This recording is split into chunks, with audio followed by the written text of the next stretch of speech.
नमस्ते दोस्तों, cinema hall पर आपका स्वागत है। आज हमारे साथ शशांक उदापुरकर हैं। इनकी मराठी फिल्म प्रवास आ चुकी है और जिसे काफ़ी सराहना भी मिली है। अशोक सराफ ने उसमें मुख्य भूमिका निभाई थी। आज मैं चाहूँगा कि शशांक उस फिल्म के बारे में, अपने क्रिएटिव प्रोसेस के बारे में और दर्शकों की क्या प्रतिक्रिया रही, क्या प्रतिसाद मिला, उसके बारे में थोड़ी बातें करें। Thank you sir. प्रवास एक ऐसी जर्नी रही मेरे लाइफ में कि प्रवास लोग जब मैं लोगों से मिलता हूं तो लोग मुझसे कहते हैं कि उन्होंने इस फिल्म से बहुत कुछ सीखा है, उनकी लाइफ चेंज हुई है। मतलब एक दो एग्जांपल्स अगर मैं बताऊं आपको तो एक दिन एक लड़के ने मुझे फ़ोन किया और उसने मुझे बोला, सर कि ये फिल्म देखने के बाद जब ये फिल्म ख़त्म हुई तो मैंने अपने फादर की तरफ मुड़ के देखा और मुझे मेरे फादर के चेहरे के ऊपर कुछ झुर्रियाँ दिखी। इससे पहले वो झुर्रियाँ मुझे कभी दिखती नहीं थी, क्योंकि उससे पहले तक मेरे फादर मेरे लिए सिर्फ एटीएम थे कि पापा मुझे आज 500 रुपये चाहिए, 1000 रुपये चाहिए, जो ज़रूरत पूरी करने वाला एक इंसान मुझे पापा लगते थे।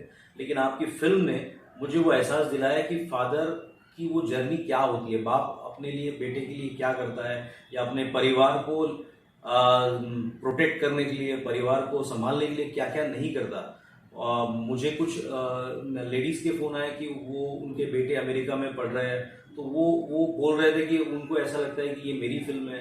तो ऐसे बहुत कमाल के एक्सपीरियंस मुझे प्रवास के बाद एवरी डे मुझे ऐसा लगता है कि यूएसए से, लंदन से मुझे कोई ना कोई किसी, और मैं उन लोगों से कनेक्ट होते मुझे भी खुशी होती है। एक दिन एक पुलिस इंस्पेक्टर है, उनका कॉल आया, वो घाटकोपर में पीआई है वहाँ पे। तो वो मुझे कह रहे थे कि शशांक, मैं इतना बोर हो चुका हूँ इस झूठ की ज़िंदगी से। हर दिन पुलिस स्टेशन में हम लोग रूल्स का सहारा लेके चीज़ें छोड़ते, तो मेरे अंदर एक निगेटिविटी आ गई थी। और उसी सिलसिले में मैं एक दिन अपने छोटे भाई के गया गांव में 2-3 दिन रहने के लिए, तो उन्होंने मुझे फोर्सफुली प्रवास देखने के लिए कहा, जिसमें निगेटिव थॉट में था। जब मैंने प्रवास देखी, मैं आपको कहता हूँ कि उससे 2 दिन पहले मैं सोच रहा था कि मैं सुसाइड कर लूँ। मैंने प्रवास देखी और मैं आपसे कह सकता हूं कि जो आपकी टैगलाइन थी कि जो शेष है वो विशेष है, और मुझे ऐसा लगा कि हाँ, बहुत कुछ मेरे जिंदगी में घट गया है, लेकिन जो मेरी बची हुई जिंदगी है उसमें मेरे पास एक और मौका है, जो चीज़ों से मैं दुखी हूं उन चीज़ों को ठीक करने का। तो ये हुआ दर्शकों के लिए, लेकिन मुझे ऐसा लगता है एज ए डायरेक्टर मैंने अपने आप को प्रवास में बहुत अच्छे से पहचाना। प्रवास ने मेरे अंदर एक अलग आत्मविश्वास जगाया कि जो मैं सोचता हूं उसको लोगों का एक्सेप्टेंस मिल रहा है या मिल सकता है, जो मुझे प्रेरणा देता है कि मैं अपनी तरह की अलग फिल्में बनाते जाऊं। लेकिन ये प्रक्रिया शुरू कैसे हुई थी, कैसे ये बात आई कि आपको इसी सब्जेक्ट पर काम करना है? बेसिकली मैं अन्ना हजारे की फिल्म बनाने के बाद मुझे ऐसा लगा कि मुझे किस विषय पे बात करनी चाहिए। मेरे लाइफ में जब मैं एज एन एक्टर से मेरी करियर शुरू हुआ, फेजेस आते गए, लेकिन मुझे ऐसा लगता था कि एक फिल्म ऐसी थी जिसने मुझे उस गांव के लड़के को, जो बहुत घबराया सा रहता था, जो बहुत बोलने में हिचकिचाता था, उस लड़के को इस सिनेमा के प्रति प्यार और यहाँ तक खींच के लाया, वो थी आनंद का मैं बहुत दीवाना हूँ मेरे लाइफ में। आनंद वो फिल्म थी जिसने मुझे गांव से बम्बई लाया।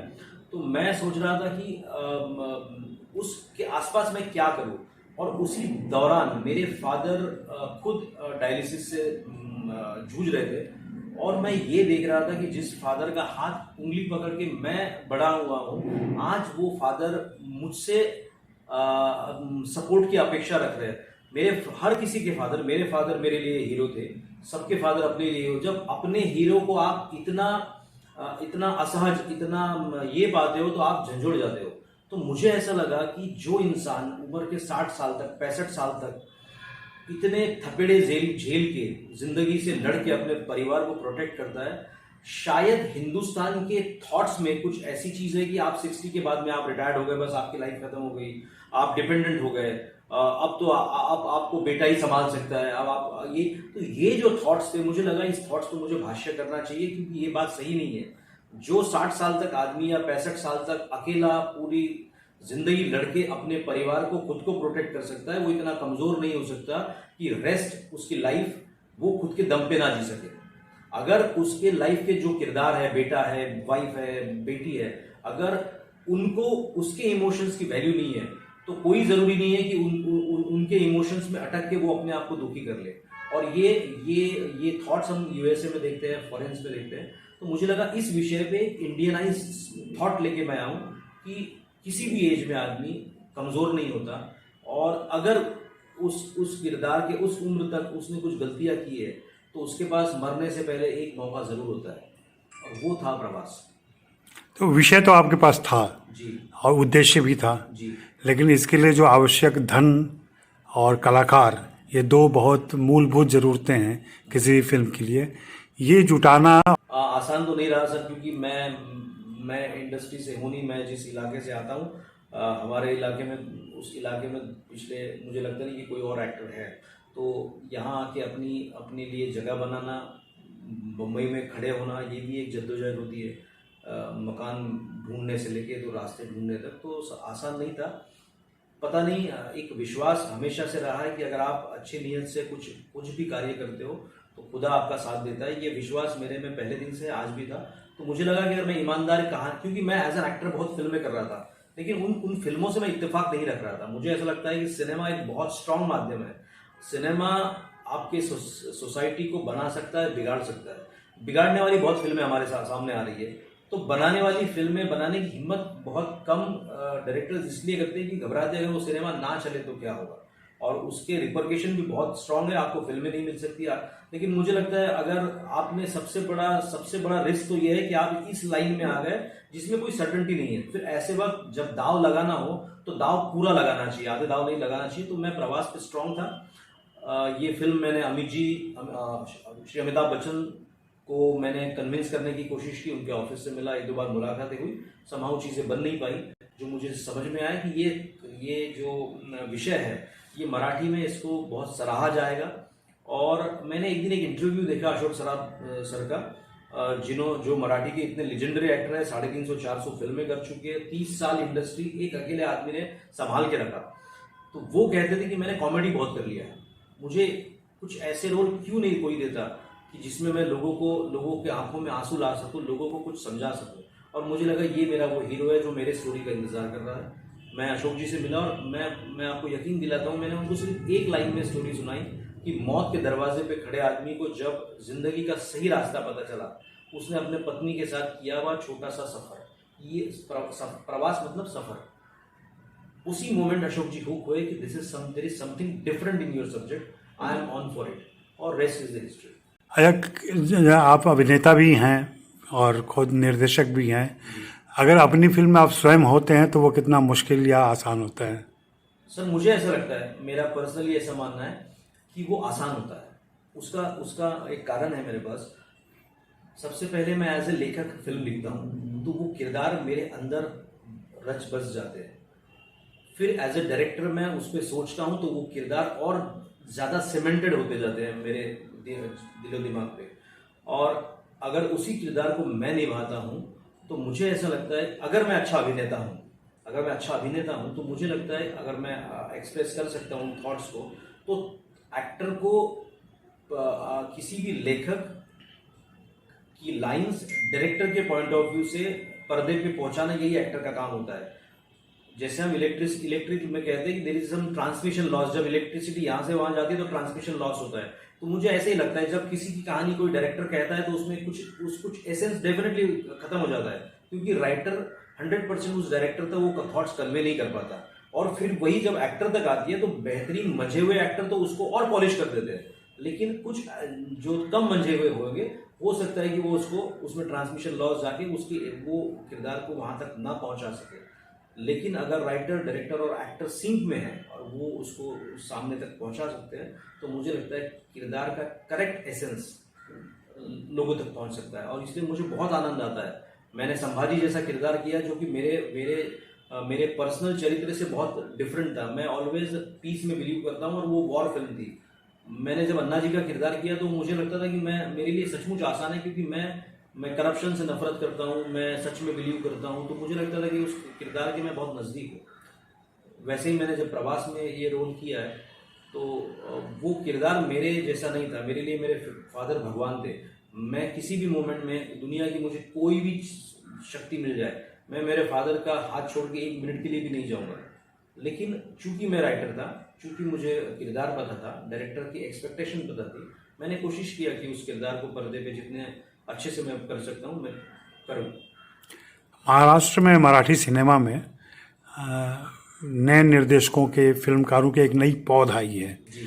और जिनकी फिल्में राष्ट्रीय अंतर्राष्ट्रीय स्तर पर सराही जा रही हैं, सम्मानित भी की जा रही हैं, पुरस्कार भी मिल रहे हैं। इस पीढ़ी में आप खुद को कहाँ देखते हैं और आपकी फिल्म कहाँ ठहरती है? ये मुझे लगता है सर, मेरे लिए जज करना बड़ा मुश्किल होगा कि मैं इस पर्सपेक्टिव में कहाँ ठहरता हूँ, क्योंकि ये जजमेंट अगर मैं करने लगूँ तो फिर ये जजमेंट ऑडियंस का हक है। ऑडियंस ज़्यादा अच्छे से जज कर सकती है कि इस परिप्रेक्ष्य में मैं कहाँ खड़ा पाता हूँ। लेकिन मैं इतना ये मैं खुद भी आश्वस्त हूँ, मैं ऑडियंस को भी आश्वस्त करना चाहता हूँ कि जो रेस चल रही है ये एक फॉर्मूला सिनेमा का है। उस फॉर्मूला का सिनेमा मैं नहीं करना चाहता, मैं अपना सिनेमा करना चाहता हूँ। मैं अपनी स्टोरी अपने ढंग से लोगों तक पहुंचाना चाहता हूँ। मैं हर कोई बोलता है कि मेरी स्टोरी अलग है, लेकिन मेरी ईमानदारी से कोशिश है कि मैं वो सिनेमा को दिल से निकले और लोगों तक पहुंचे। उसके बीच में मैं उसमें कोई कमर्शियल बैरियर्स डाल के उस सिनेमा के एसेंस को खराब नहीं करूंगा। इतनी वो जो डिसीजन लेने की ताकत है वो मेरे में जरूर है। इसलिए मेरा सिनेमा एक प्योर हार्ट से निकले हुआ सिनेमा, ऑडियंस तक पहुंचने वाला सिनेमा होगा, ये मैं जरूर कह सकता हूँ। अच्छा, समकालीन मराठी सिनेमा के परिदृश्य को आप कैसे देखते हैं और भारतीय सिनेमा में यह किस तरीके से कुछ नया जोड़ रहा है? मराठी सिनेमा बहुत ही फ्लरिश हो रहा है इस वक्त। कुछ सालों पहले मराठी सिनेमा बहुत डायर स्टेट में था, क्योंकि अगर आप 30-40 साल का मराठी सिनेमा देखें तो एक शुरुआती में एक दौर था जब गोल्डन सिनेमा हम मराठी का बोल सकते थे, जहाँ पे वी शांताराम जैसे डायरेक्टर्स मराठी में भी सिनेमा करते थे। और काफ़ी ऐसे डायरेक्टर्स थे जो बहुत ही ग्रेट डायरेक्टर्स थे। उसके बाद में वो सिनेमा चेंज होते गया और फिर वो सिनेमा कॉमेडीज में फंस के रह गया। अशोक सराफ और लक्ष्मीकांत बेर्डे ये दो ही लोग थे जिन्होंने 30 साल तक एक छत्र राज किया। लेकिन वो जो मराठी की जो माटी की गंध वाले सिनेमे थे वो कहीं खोते चले गए, और इसलिए ऑडियंस भी उनसे दूर होती चलेगी, क्योंकि उनको मराठी और हिंदी सिनेमा में फिर फर्क दिखना खत्म हो गया। और उनको लगता था कि अगर यही देखना है तो इससे बेटर ढंग से और इससे बड़े दृश्य आपको हिंदी में देखने मिलते हैं। इसलिए उन्होंने मराठी को मराठी होके भी एक सौतेला व्यवहार उनके साथ होने लगा और मराठी सिनेमा खत्म होने लगा। अचानक उसके बाद में एक दौर आया जब अलका कुबल मैम आई और उन्होंने उस सिनेमा को महायर्ची साड़ी, जिसने मतलब मराठी में बहुत ज़बरदस्त बिजनेस किया, और उसके बाद में वो एक 5-7-10 साल का दौर चला और मराठी सिनेमा खोने लगा था। मुझे लगा उसके बाद में नटरंग एक फिल्म आई थी जहाँ से मराठी ने अपनी फिर से वो पुरानी लेगेसी ढूंढी। मराठी सिनेमा, मराठी थॉट, मराठी मिट्टी की खुशबू। अजय अतुल आए, उन्होंने वो अपना एक म्यूजिक लेके आए। कुछ नए जो डायरेक्टर्स आए, नागराज मंजुळे आए थे जिन्होंने फैंटरी लेके आया। चुंबक एक फिल्म थी, बहुत कमाल की फिल्म थी। नाड़ एक फिल्म है, बहुत सुंदर फिल्म है। तो ये मराठी की खुशबू है सिनेमा में। मराठी लोग बहुत कुछ बड़ा ड्रीम नहीं मांगते, जब भगवान से मांगते भी है तो बोलते हैं कि छोटी सी सरकारी नौकरी दे देना। उनकी अपेक्षाएं बहुत बड़ी नहीं है। तो वो जो सिनेमा होता है जो खो गया था वो वापस आया है। प्रवास को आप हिंदी में भी बनाने की सोच रहे हैं, इस दिशा में कितना आगे बढ़ पाए हैं आप? मैं प्रवास को हर लैंग्वेज बनाना चाहता हूँ सर। आप यकीन मानिए, मैंने लॉयंस गेट में यूएसए में भी, मैंने हॉलीवुड में मैंने बात की कि मैं प्रवास को मैं ड्रीम देखने में कभी कंजूसी नहीं करता और उन ड्रीम को पूरे करने के लिए मेहनत करने में भी कोई कंजूसी नहीं करता। तो मुझे विश्वास है ये प्रवास हिंदी में बनेगी। मेरी कोशिश जारी है, कुछ एक्टर से बात हो रही है, क्योंकि हमारे पास इस वक्त प्रोड्यूसर है, they are ready to produce the film. तो हिंदी में डेफिनेटली आपको कमर्शियल्स को ध्यान में रखना पड़ता है, क्योंकि इसका बजट बड़ा होता है और जितने एक्टर्स हैं उनके स्टेक भी उतने ही बड़े होते हैं। एक फिल्म उनके करियर को ऊपर या नीचे ले जाती है, तो वो थोड़ा सा कैलकुलेटेड मामला है। तो प्रवास को उस ढंग से देखा जा रहा है। मैं प्रवास को, बिकॉज मुझे डेफिनेटली लगता है कि प्रवास जैसी फिल्में हर लैंग्वेज में आनी चाहिए। साउथ से कुछ ऐसे एक्टर्स हैं जो बड़े एक्टर्स हैं, उन्होंने सामने से मुझे कॉल करके कहा कि हम प्रवास को अगर आप साउथ में करना चाहते हैं तो we are ready. So encouraging inputs है मेरे पास और मैं डेफिनेटली प्रवास को हिंदी में करूँगा। हम आपकी कौन सी अगली फिल्म देखने जा रहे हैं? सर कुछ लॉकडाउन ने मौका दिया है कि मैं कुछ स्क्रिप्ट्स पे काम कर सकूं, तो एक दो बहुत इंटरेस्टिंग स्क्रिप्ट्स मैंने लिखी है। एक्टर्स का इंतज़ार है। एक जनरली मुझे लोग बोलते हैं कि आपको बायोपिक्स में बहुत इंटरेस्ट है क्योंकि संभाजी फिर अन्ना, तो मैं अभी फिर से एक बार एक बायोपिक मैं कोशिश कर रहा हूँ कि पैरासाइक्लिस्ट है ये आदित्य मेहता, उनकी जीवनी पे मैं बहुत ही इंटरेस्टिंग उनकी लाइफ जर्नी है, तो वो जर्नी मैं डेफिनेटली चाहता हूँ कि मैं लोगों तक पहुँचाऊँ। क्योंकि नागराज भी थोड़ा सा वो उस तरह का डायरेक्टर नहीं है कि जो आपके सेट फॉर्मूला पे चले। नागराज फॉर्मूले तोड़ के फिल्में बनाने वाले डायरेक्टर है, तो कुछ टेस्टिंग हो सकती है, बट मुझे पूरा विश्वास है कि झुंड लोगों के दिलों तक, जिन जिन लोगों के लिए वो फिल्म बनी है उन लोगों के दिलों तक करेक्ट पहुंचेगी, और मैं भगवान से दुआ करता हूँ कि झुंड बहुत चले। शुक्रिया शशांक, और सिनेमा हॉल के दर्शकों की तरफ से भी आपको धन्यवाद। Thank you sir. मैं दर्शकों से ये कहना चाहता हूँ कि मैं मतलब मेरे लिए मैं अजय सर से बहुत सीखता हूँ।